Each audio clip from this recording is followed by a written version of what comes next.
أعزائي المشاهدين، أهلا ومرحبا بكم في فيديو أو في حلقة جديدة من حلقات قناة أبو زهرة الزراعية. فيديو جديد بموضوع جديد. إن شاء الله هنتكلم النهاردة عن موضوع يخص الطاقة الشمسية. بفضل من الله وتوفيقه تم الانتهاء من تركيب وتجريب محطة للطاقة الشمسية بالتعاون المشترك ما بين شركتي شركة كروزا جرو للاستشارات والخدمات الزراعية مهندس حسام أبو زهرة، وشركة سولاريكا للطاقة الشمسية مهندس مصطفى الشريف. الهدف الرئيسي من موضوع التعاون المشترك دوت يا جماعه، انا كنت عايز اوضحه لكم ان احنا نقدر نحط جميع القياسات والحسابات التي تناسب قدرات الطاقه او محطه الطاقه مع طبعا لكميه الطاقه المنتجه التي تناسب مساحه التربه او مساحه الارض مع انواع المحاصيل المستهدف زراعتها في الارض. من خلال هذه القياسات نقدر نحط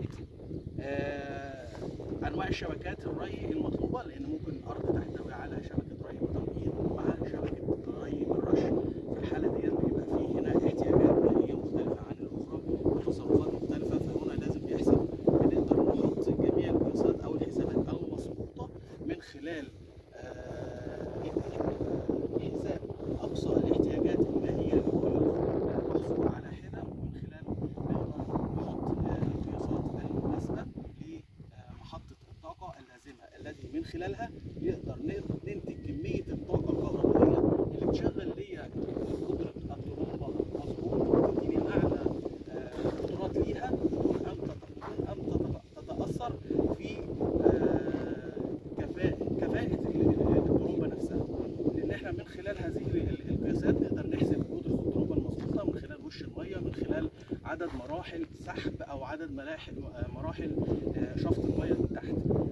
الحاجه الثانيه ان احنا من خلال المحصول او المحاصيل المستهدفه في التربه نقدر من خلالها نقدر نقول يا جماعه احنا نقدر نستخدم انهي نوع من انواع الري، لان الري بالتنقيط يختلف اختلاف كلي وجزئي عن الري بالرش في تصرفاته، وبالتالي بيختلف على قدرات المحطه اللي هتشتغل. كذلك الامر من خلال القياسات الخاصه بالمحطه نقدر نحسب عدد الكيلو وات المناسب لقدره الطرمبه المطلوب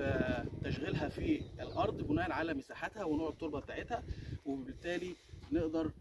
ناخذ من المحطه دي الطاقه الكهربائيه اللازمه لتشغيل البير باعلى استفاده وباعلى وده كان اهم جزء من او اهم هدف من اهداف التعاون المشترك ما بين الشركتين، ان احنا نقدر نستغل المحطه لاعلى عمر افتراضي ممكن قد يتعدى ال 25 عام، ولكن مع كفاءه الخام او الخامات المستخدمه في المحطه نفسها. زي ما حضراتكم شايفين المحطه بسم الله ما شاء الله هي عباره عن 4 مراحل، كل مرحله ليها خطين، الالواح بتاعتها الواح مزدوجه، اللون بتاعها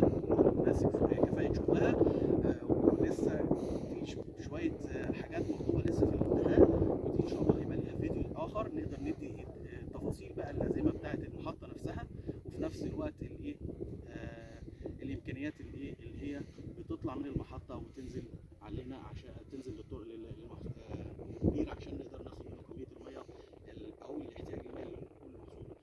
على حده وبدون اي تاثير، وعدد ساعات التشغيل المناسبه في اليوم او في النهار المطلوب. كان معكم حسام أبو زهرة، والسلام عليكم ورحمه الله وبركاته.